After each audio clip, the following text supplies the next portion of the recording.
தற்போது கிடைத்திருக்கக்கூடிய அண்மை செய்தி.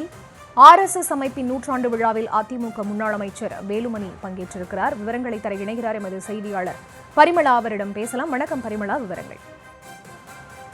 சரிதா, கோவையில் RSS அமைப்பினுடைய நூற்றாண்டு விழா மற்றும் 24வது பேரூர் ஆதீனம் சாந்திலிங்க ராமசாமி அடிகளார் நூற்றாண்டு விழாவினையொட்டி பேரூர் ஆதீன மடத்தில் பாரம்பரிய சிவவேள்வி பூஜையானது தற்பொழுது நடைபெற்று வருகிறது. இதில்தான் RSS தலைவர் மோகன் பகவத் அவர்கள் கலந்து கொண்டுள்ள நிலையில் ஆதீன வளாகம் முழுவதுமாகவே காவல்துறையின் கட்டுப்பாட்டில் தற்பொழுது கொண்டு வரப்பட்டுள்ளது. இந்த நூற்றாண்டு விழாவினை பொறுத்தவரை சிறப்பு நிகழ்வாக RSS தலைவர் மோகன் பகவத் சிறப்புரையாற்றவும் இருக்கிறார். அதே போல இந்த பேரூர் ஆதீனத்தில் நடைபெறக்கூடிய RSS அமைப்பினுடைய நூற்றாண்டு விழாவில் பேரூர் சாந்தலிங்க ராமசாமி அடிகளார் நூற்றாண்டு விழாவினை முன்னிட்டு நடைபெறக்கூடிய இந்த விழாவில் தற்பொழுது அதிமுகவின் முன்னாள் அமைச்சர் SP வேலுமணி அவர்களும் இந்த நிகழ்வில் பங்கேற்றிருக்கிறார். அதனுடைய காட்சிகளைத்தான் நாம் பார்த்து கொண்டிருக்கிறோம்.